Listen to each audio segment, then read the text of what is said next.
At the corporate celebration event, the charismatic trainee teasingly requested to examine my wife's hearing device. She chuckled as she removed it and passed it to him. He scrutinized it, clearly unimpressed, before hurling it onto the floor. I swiftly moved to retrieve it, but he inadvertently stepped on my hand. The intense ache in my fingers was minor compared to witnessing my hearing aid crushed beneath his foot. When I attempted to put it back on, frustration surged within me, compelling me to address him directly. However, my wife, Elena, swiftly struck me across the face. "Daniel," she admonished, "this gathering is to honor Michael's latest software creation. Please don't cause a disturbance here." Observing my wife's stern expression and Michael's self-satisfied smile, I forced a grin. I removed the hearing aid and discarded it, then turned to exit. It had been the most cherished present Elena had given me when we got engaged. Now, both she and the broken hearing aid were things I could no longer tolerate. In front of everyone, I calmly disposed of the hearing aid and smiled. "Enjoy your celebration. I'm heading home," I declared before walking away. As silence enveloped my ears, I felt as though I had been transported to another realm, isolated from the world. I noticed Elena's angry gaze, but I remained indifferent. Outside the venue, I sent a message to my friend Mike. "I'm resigning in the next few days to join your firm." His response was almost instantaneous and brimming with enthusiasm. "Fantastic. We can develop software together. The future is bright." Mike didn't probe too deeply, and I appreciated that. During our university years, Mike and I were both computer science majors with a passion for programming and software development. We partnered for competitions numerous times, securing various accolades. After graduation, Mike relocated to a different city to establish his own business, while I stayed behind to marry Elena and work at her family's technology firm. Mike's venture thrived rapidly, whereas my career remained stagnant. He frequently expressed that my abilities were underutilized and encouraged me to join him, but I consistently declined to stay with Elena. However, now Elena had changed significantly because of the new trainee. Continuing my current path no longer made sense. Upon returning home, I donned a new hearing aid. My phone buzzed with a message from Kevin. It was a video, and I opened it. The dimly lit room revealed they were in a karaoke bar. Elena held a microphone, gazing affectionately into the camera. "This song is dedicated to Kevin, who's incredibly talented," she announced before beginning to sing. Her voice was mesmerizing, but my heart sank. Although Elena often sang slightly off-key, she had rehearsed this particular song, Harmony, extensively just for me. Since childhood, I had lost most of my hearing, but Elena would tenderly sing into my ear so I could hear her clearly.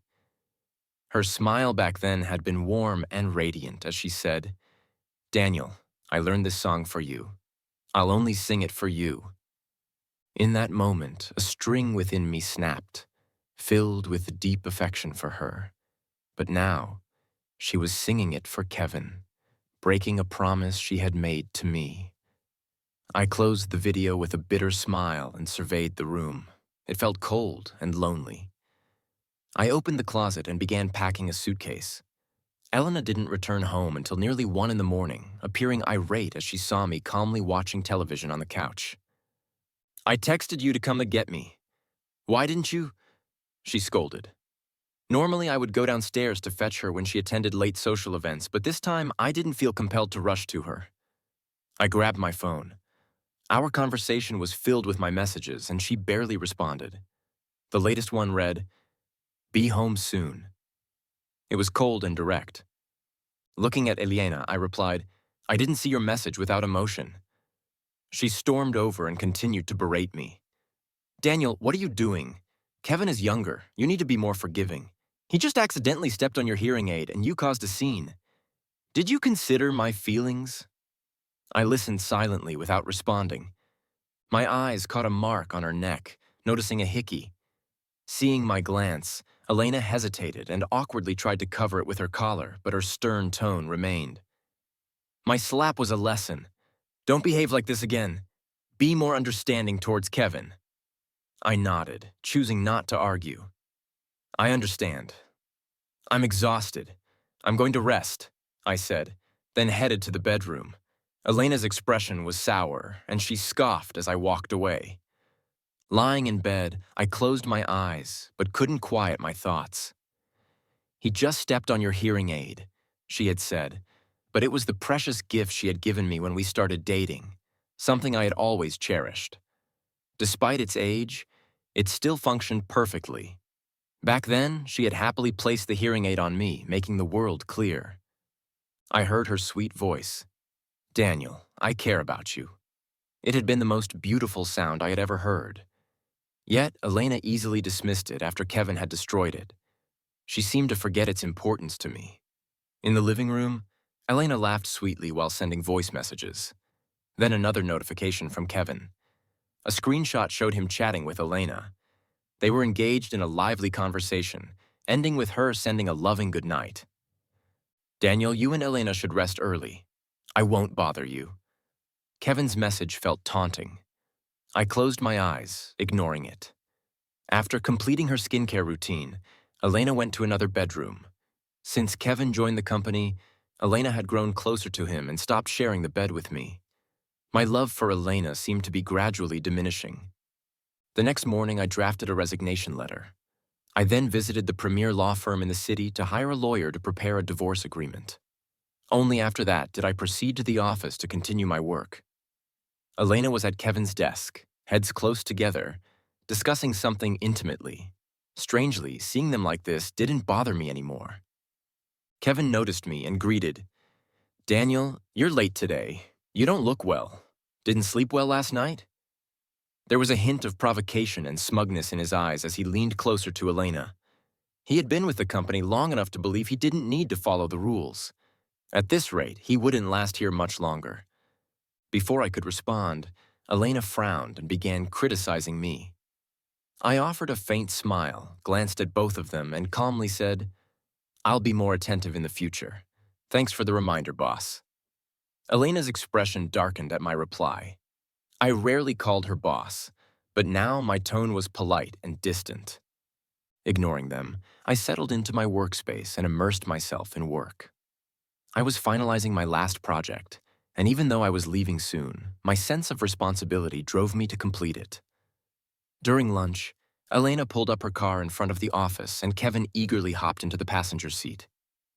As I walked by, Kevin called out, "Daniel, Elena, and I are going to the Italian restaurant. Join us." Despite his invitation, it was clear he had no intention of sharing the passenger seat. I shook my head, smiled, and replied, "I'm not a fan of Italian food. You two go ahead." I walked away without looking back. Elena's voice faintly called out, "His temper's been bad lately. Ignore him. Let's just go eat." I smiled, pushing their words out of my mind. While dining, I casually browsed through social media and saw a post from Kevin. "When the boss knows you smoke, she gifts you this branded lighter.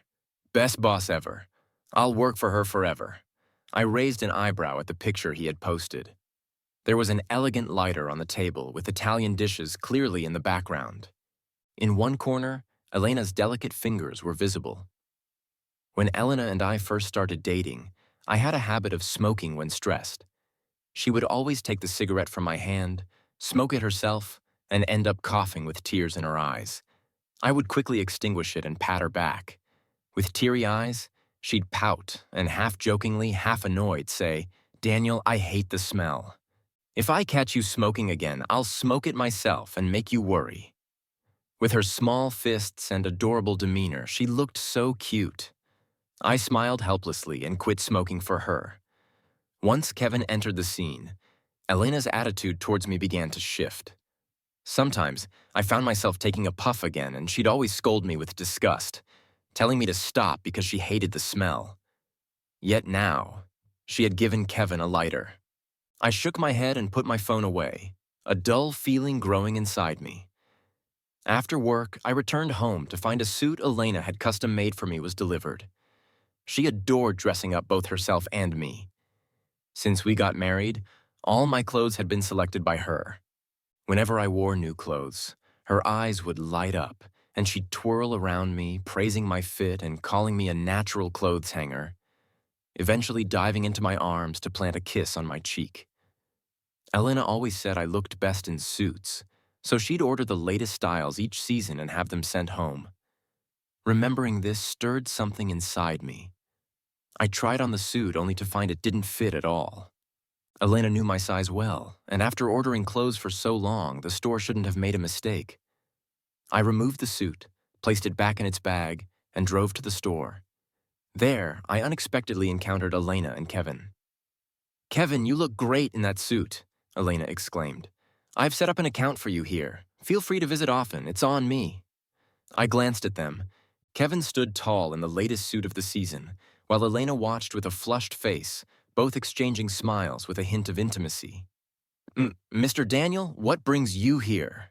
A store clerk recognized me and shouted. Her voice was just loud enough for both Elena and Kevin to hear. They quickly separated and turned towards me. Elena's face swiftly turned angry as she marched over. "Daniel, what are you doing here? Were you following me? You have some nerve."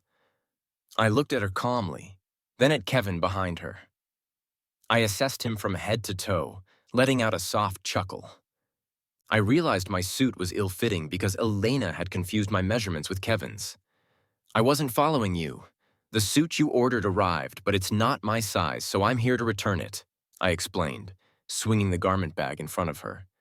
"Here it is. I have other things to do. I won't disturb you anymore." I turned to leave, emotions crossing Elena's face as she glared at me. "Daniel, don't go too far. There's nothing between Kevin and me. Don't think so poorly of us." I shrugged with a smile. "I don't think anything of it. No need to get worked up." With that, I turned and left smoothly. I felt a sense of progress. Seeing Elena and Kevin interact no longer hurt as much. Later that evening, Elena surprisingly entered my room after her shower. She was wearing a thin nightgown, her curves clearly outlined. Her dark curly hair cascaded over her shoulders, and the scent of her favorite perfume lingered on her. She gently climbed onto the bed and hugged me from behind. "Daniel, don't misunderstand me these past few days. There's really nothing going on with Kevin. He's just talented, and I value good skills. I've been a bit distant from you. It's been so long since we—" Elena began. "Daniel, turn around and hold me," she said softly and flirtatiously. I felt a bit unsettled inside. Her hands touched me. Not loving Elena would be a lie. During my long, dark teenage years after losing my hearing, she had been my only light, providing endless warmth and love. 10 years with her meant everything to me. I no longer wanted to hold back. I turned around and embraced her tightly, kissing her passionately. She responded to my kisses as if it were a release. I reached for my hearing aid, wanting to remove it for something more intimate. But Elena's phone rang at the wrong moment, stirring a bad feeling inside me. She answered the call and, after a brief conversation, pushed me away and sat up anxiously. "Daniel, Kevin seems to have a fever and is feeling really bad. I'll go check on him." Slipping on her shoes, she hurried out without another glance at me. I listened as the door opened and closed again. Everything went silent. Sitting alone on the bed, I felt her lingering presence fade away. The phone beeped with a message from Kevin. "Daniel, I'm not feeling well. Please ask Elena to see me. Don't be mad, okay?" I stared blankly at my phone and let out a silent laugh. Kevin had won. Elena didn't return until the next morning. She apologized, but I just nodded calmly, unbothered. I packed all my belongings, booked a flight to the city where Mike lived for the next day, and completed the final touches on a project at work before submitting my resignation. I took a cab to the cemetery and sat quietly at my grandmother's grave. With my imminent departure from the city, I felt unexpectedly calm, devoid of any reluctance. Perhaps I'd been hurt enough to become numb inside. Leaning against the tombstone, I spoke softly to my grandma, watching clouds drift by until night fell, and then headed home. Opening the door, I was greeted by unexpected liveliness. Balloons and decorations filled the space with flowers and gifts scattered everywhere. A happy birthday banner hung on the wall, leaving me stunned. "Daniel, you're back. Today's my birthday." Kevin appeared with a cheeky grin and glanced over at the dining table. Following his gaze, I saw an array of dishes. Elena said she wanted to showcase her cooking skills. She's such a kind-hearted person. I envy you. Although he claimed to envy me, Kevin's delight over Elena's efforts for him exuded satisfaction. I forced a smile, uninterested in his antics, and turned towards my room. But something in the corner of the room caught my eye, making me pause. Kevin noticed my reaction, laughed nonchalantly in my ear, and said, "Oh, that?" While decorating, I accidentally knocked it over. Elena added, "It's fine, I'll clean it up later." "Daniel, I'm so clumsy, don't mind." On the floor lay a delicately framed photo of my grandmother, now shattered. Her smiling face in the picture was marred by visible black footprints. His casual remarks filled me with rage. Unable to restrain myself, I swung a punch at him. My mind went blank, overtaken by fury. As Kevin's lips curled into a barely noticeable smirk, he began shouting. My punches rained down on him, each met with a grunt. "Daniel, what are you doing? Stop it!" Elena rushed out of the kitchen, slapping me hard and pushing me away, helping Kevin up. I glared at them, my eyes red. "It's just a photo. No need to overreact. Kevin's upset because of you. Are you just bitter because you're deaf and can't stand healthy people? What's your issue?" Elena shouted angrily, helping a limping Kevin exit the house. My nose tingled. My heart ached sharply. Trembling, I carefully picked up my grandmother's broken photo, wiped the dirt off with the sleeve, and placed it in my suitcase. Elena didn't return that night, and I didn't sleep. Before leaving, I took one last look at the apartment, left the divorce papers on the table, and walked out with my suitcase, resolute. I wouldn't interfere between Elena and Kevin again. I messaged Elena. Divorce. Then blocked and deleted all contacts of her and Kevin. Sleep gradually overtook me on the plane, devoid of dreams. Upon landing, Mike was already waiting. He took my suitcase, a look of curiosity in his eyes, but didn't ask any questions. Instead, he patted my shoulder. "Back in the day, we were unbeatable together. I'm really glad you're here." I smiled back at him, a sense of anticipation and future prospects warming my heart. Mike settled me in, then guided me through onboarding at his company and familiarized me with the operations. I joined a project developing new software and immersed myself in work. Engrossed in code, I rediscovered that familiar, carefree feeling. Ideas flowed effortlessly. After suggesting some improvements, my colleagues looked at me with newfound respect. "No wonder Mike wanted so badly to recruit you. You're amazing." A colleague praised me endlessly. I smiled gently, content with my current life. After the project concluded, the client was extremely pleased. Mike even awarded us a substantial bonus. He took us out for a celebratory dinner, and I became the star of the night. No more public humiliation for me. After leaving the restaurant, the cool evening breeze hit my face, and I felt a bit more sober. Then there was Daniel. "Turns out you were hiding here. What's up with all this drama?"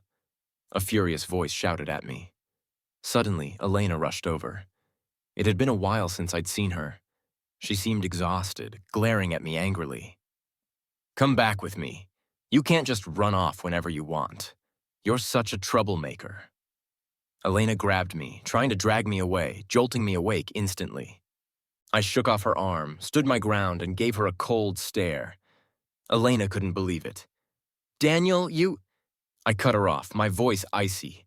"Let's get a divorce. I'm done. The papers are on the table. You've probably already seen them." Her shock was evident. "A divorce?" she stammered. I nodded without a hint of humor. Just then, my ride arrived. I walked away, leaving Elena standing there speechless. She followed me into the car, dazed, still not fully grasping what I'd said. "Daniel, you—" I removed my hearing aid, finally finding some peace. Elena sat next to me, dazed, and followed me like a shadow as I exited. As I entered my home, Elena tried to follow, attempting to come in with me. I blocked her at the door. "Go sign the divorce papers. We're done." Her face paled as the reality set in. "No, I'm not leaving. I'm not divorcing you. Daniel, let me in, or I'll sit here all night." Back when we were dating, Elena would pout, and I'd give in almost instantly. But now she looked at me with tear-streaked eyes, and I felt nothing. "Suit yourself," I said, shutting the door despite the plea in her eyes. The alcoholic buzz hit me again, and my head throbbed as I washed up and passed out. The next morning, as I was leaving, I found her curled up in the corner. She really stayed all night. Hearing the noise, she opened her eyes and quickly approached. "Daniel, I thought all night. It's my fault. I shouldn't have gotten too close to Kevin and ignored your feelings." I looked calmly at Elena, tired and with dark circles under her eyes. "I'll keep my distance in the future." "Can't you not do this? Come back with me?" She sounded desperate, no longer proud. I shook my head. "There's no going back." With that, I left for work, diving back into a fulfilling job. At Elena's company, despite my talents, I was always sidelined, especially when a young hotshot like Kevin joined. Elena favored him, and he always tried to outshine me, even taking credit for my work. Elena stood by while he humiliated me in public, gradually eroding my love. Fortunately, I chose to leave and shake off the gloom. Just as I was deep into some coding, Mike came over, patting my shoulder with a complicated look. "Daniel, Elena's at the front desk causing a scene looking for you. Go check it out." I frowned and headed to the front. Elena's eyes lit up when she saw me. She left the others and rushed over with a smile. "Daniel, look, I got this custom suit for you. Sorry for messing up the size last time. I've canceled Kevin's account. He won't bother us again."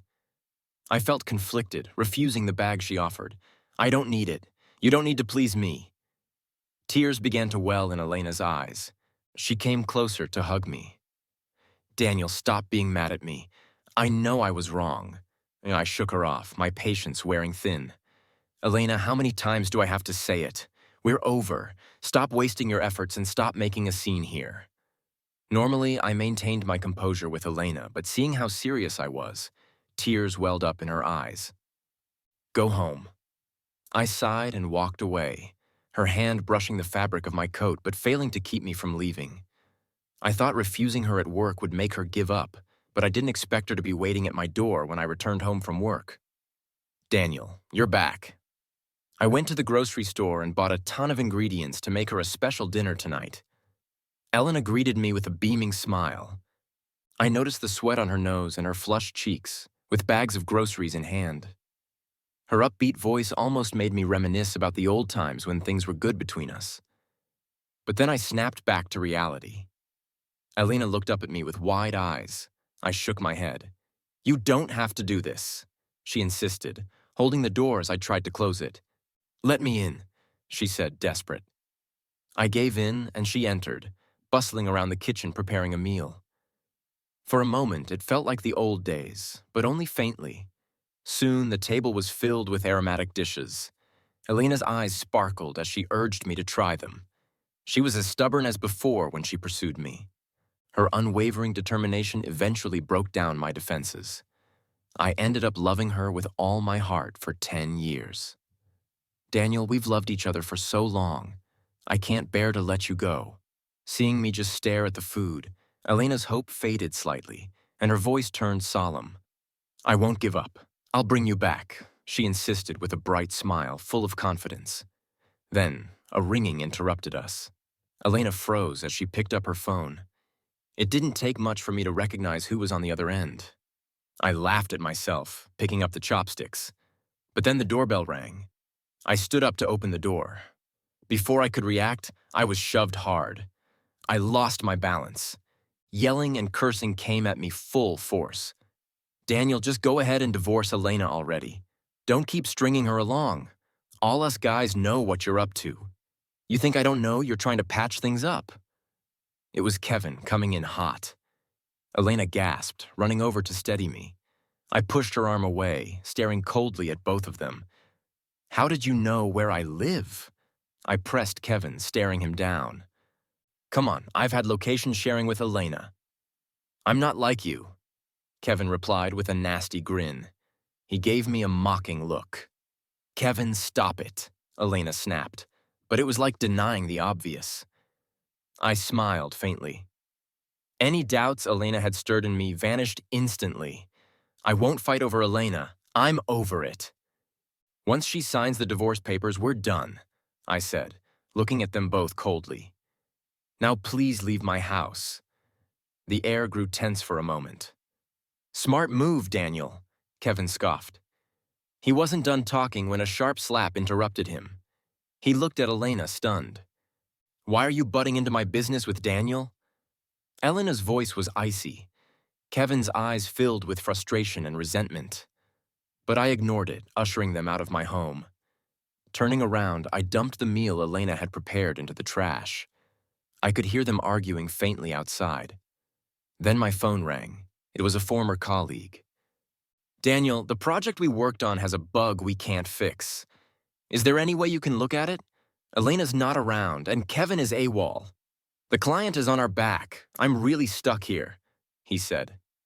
I smirked. I knew the project had issues. Kevin had taken credit for my work. The team knew it too, but no one spoke up. Now they expected me to clean up the mess? Sorry, I don't have time. Find someone else, I replied. I wondered how Elena would react if she found out Kevin hadn't actually done the work. But that wasn't my problem anymore, not the company or Elena. The next morning, Elena was waiting downstairs for me. Daniel, I brought you breakfast, she offered eagerly, and I took it and threw it straight into the trash in front of her.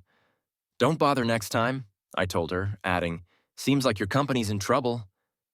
I left Elena standing there. Her affection had once been intense, but it had faded. I thought we'd grow old together.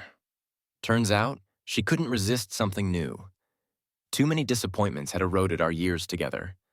The sky grew gloomy, and soon it started to rain. Elena stood alone in the rain, stubbornly waiting for me. I looked away. Daniel, can you bring me an umbrella? The call came from an unfamiliar number, but it was still Elena. I saw her small figure in the rain outside. Go home. Don't be foolish. That was all I said. Elena remained, hoping I'd change my mind. But inside, I just felt empty. The rain intensified, and when I looked again, she was gone. Later that afternoon, I received an unexpected call.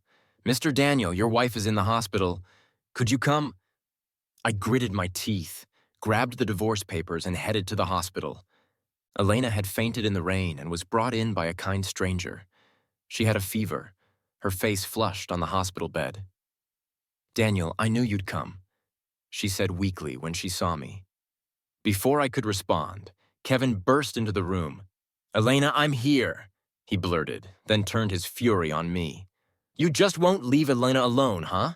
He yelled, swinging a punch at me. I took the hit, grunting in pain. Kevin, stop, Elena shouted urgently. I wiped the blood from my lip, setting down the papers. Sign them, Elena. Let's end this in front of Kevin, I told her. I didn't want hatred. My mind was set as I stared at her. Elena turned pale. She knew I was serious. With shaky hands, she signed her name on the papers. Congrats! You dumped that trash at last, Kevin cheered. But Elena closed her eyes, tears slipping out. As I left the room, I heard Elena say, Kevin, you're fired. Drained, I returned home, still clutching the divorce papers. My 10 years with Elena were finally over. I deleted all our photos from my phone. Years of memories vanished in an instant. Mike invited me out for drinks in a haze of alcohol. I had ended this relationship. Elena left the city. I started my new life, too. Mike began setting me up on blind dates constantly, hoping I'd quickly move past the pain. I politely declined his offers with a smile. Right now, being alone suited me better. One day after work, I parked my car in the basement garage. Just as I got out, someone punched me. Daniel, what kind of spell did you put on Elena? She not only fired me, she also canceled all the accounts she gave me. What money does a recent grad like me have?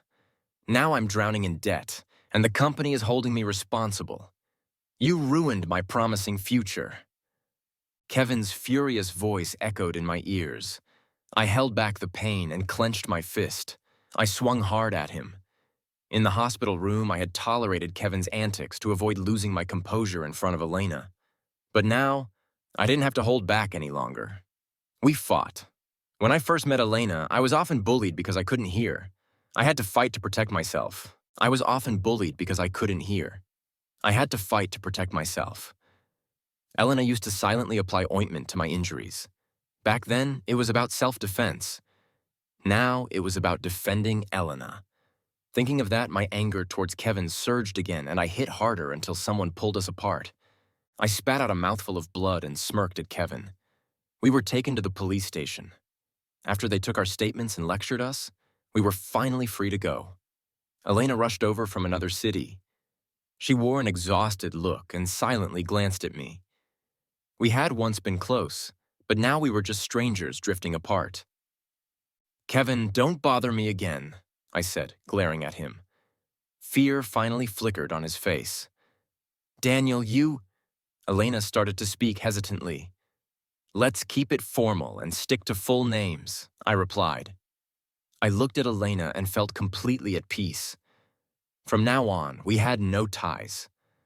After saying that, I felt a weight lift off me. I turned and walked away without a trace of reluctance. The road ahead was long, but Elena would no longer be by my side. The first time I saw Daniel, I was skipping class and hiding in the sports equipment room.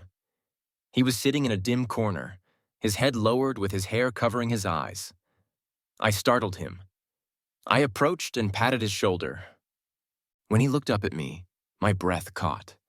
His eyes were the most beautiful I had ever seen. I asked him, "What's your name?" He saw my lips move, pointed to his ear, and waved his hand. Turns out he couldn't hear. I fumbled for some paper and a pen and handed them to him. He smiled, despite the bruises on his face, which did nothing to diminish his good looks. He scribbled down Daniel in flowing script, so he was the guy who was always at the top of the grade rankings. I began pursuing him and learned about his challenging family background. He lived with his grandmother, had lost most of his hearing due to an illness, and wasn't much of a talker. I also discovered that he worked hard and was a perpetual top student. Daniel was distant with people because he had been bullied a lot, and I was no exception. Getting close to him was incredibly tough, but I didn't give up. I made him breakfast, sang to him, and gradually inched closer. He started smiling at me more. On the day we got together, I gave him a hearing aid and confessed, "Daniel, I like you." I saw tears glistening in his eyes and playfully ruffled his hair. He suddenly hugged me tightly, burying his head in my neck, with hot tears streaming down. I thought he was falling for me. After graduation, he joined my family's company and stayed in town for me. We naturally fell in love and got married. During that time, his grandmother passed away, and I was by his side. Daniel held me close, his voice low and choked, saying, "You are the person I love most in this world." I hugged him back just as tightly. Later, while living a mundane life with Daniel, I started feeling bored and empty. Then Kevin came along. He was young, energetic, and charming, always making me happy. Plus, he was really competent at work. I grew closer to Kevin and began pushing Daniel away. Daniel became more silent, sometimes giving me looks I didn't recognize. But after 10 years, I was sure he'd never leave. At a celebration party, I slapped Daniel for Kevin. He looked at me quietly, then removed his hearing aid and threw it in the trash. It was a long time before I realized that was the first hearing aid I'd given him. He cherished it more than his own life. It was then he decided to leave. But I kept deceiving myself. I thought his love for me could withstand anything. I recklessly suppressed him, favored Kevin, as if it were some kind of competition. The more distant Daniel became, the angrier I got. Finally, he left. I searched for him for a long, long time. But when we met again, his eyes held none of the love they once did. I tried a lot, sent him gifts, cooked special meals, even ended up in the hospital. But in the hospital, Daniel's gaze was as firm as when I first met him. I was terrified and realized too late he was truly leaving. Daniel had always valued my true feelings, but I made a fatal mistake. There was no going back. He had stood by me for 10 years and now wouldn't even glance my way. Those memories vanished into thin air. I suppose in the years without Daniel, I'll always feel alone.